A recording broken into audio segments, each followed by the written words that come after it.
Happy New Year. We're here at the Parsons Creek watershed because one of the top stories is the increasing amount of fecal contamination in the Parsons Creek watershed. Some quick history on it. It goes back to 2000, where the shellfish report told the town that it's human bacteria, and it's been going on and on. If you look at the Civic News, you'll be able to see the chart where it's going up and up. All right, it was 87% of the readings this year were above the 104 count, which the state says is a safety limit.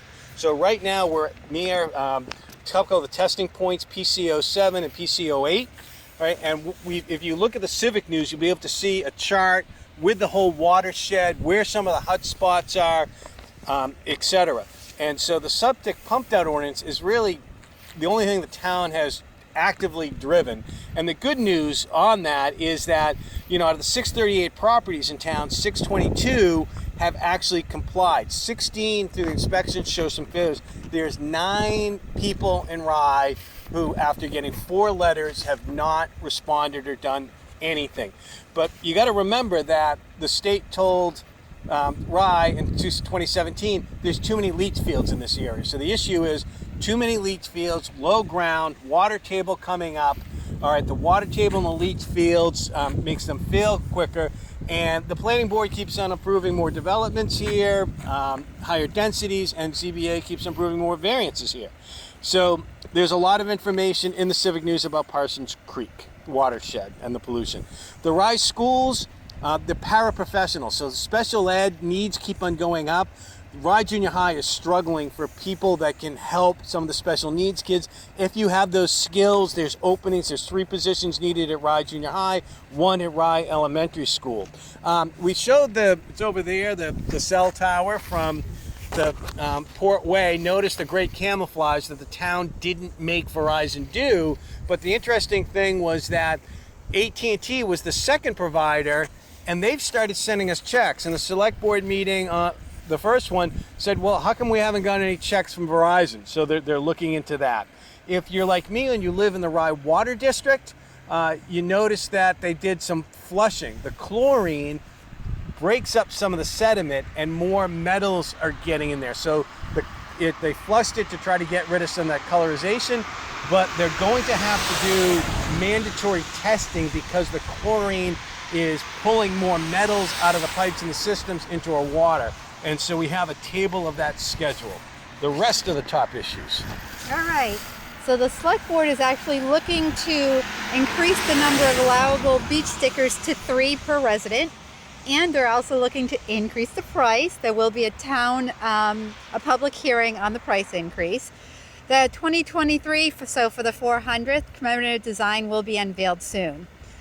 In good news, town employees are starting to transition over to the town hall annex.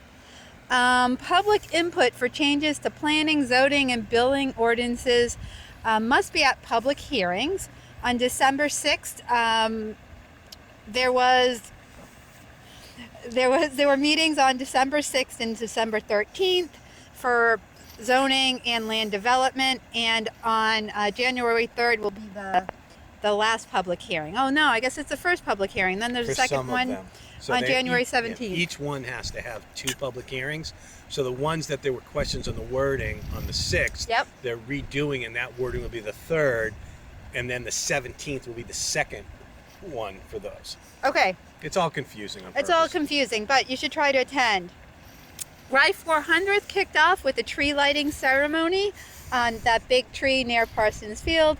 The tree was originally planted in honor of Jesse Herlihy and has not been lit in the holidays for many years. You probably all noticed that DPW, Fire, Police, and New Hampshire DOT were extremely active along Ocean Boulevard during the Christmas weekend storm. It's worth a drive to see the impact. Lastly, Rye Town Center Committee is updating their charge, which is their mission. It's not been posted yet. However, a new technical committee to focus on the TAP grant is being formed, and 5 people are needed for that committee. Okay, thank you. Stick around to hear from Alex Herlihy. He's going to tell you about the history of Parsons Creek and what's happened with some of that land.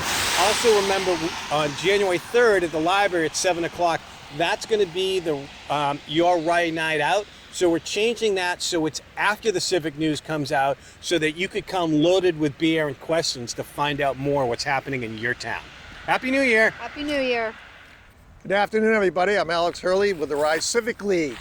And today we are standing where Parsons Road begins off Brackett Road.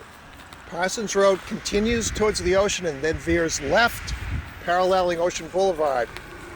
And then Marsh Road begins, and it continues directly down to the boulevard, where you see the large Wallis State Beach parking lot.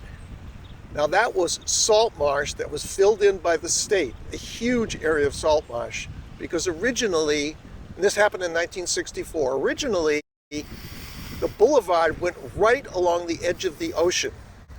And people just pulled their cars in towards, there was no seawall there or anything. So that's an example where, we've talked in the past on other filmings we've done about salt marsh being filled in, and there was still that lack of awareness back in the mid-60s. So the area where we're standing here is one of Rye's favorite ponds on which to skate. And you can see in the background the new cell tower, which is located, just north of Wallis Sands. Now all of these roads here that I'm referring to, Brackett, Parsons, Marsh, these are all the original roads of Rye, Brackett being one of the oldest. Across the road from our standing, across from the pond, is the northeast corner of a large section of the Wallis Sands salt marsh, which is also the Parsons Creek watershed. And if you follow that on a map of Rye, which shows all of the water, that actually originates up near Rye Center on Wallis Road. So this is, one of the areas that is tested for the problems of pollution that have been reported abundantly by the state and others. And we'll hear more about that later. So on that note, I will bid you a Happy New Year, and let's all work together to improve the quality of Rye. 400th anniversary of Rye.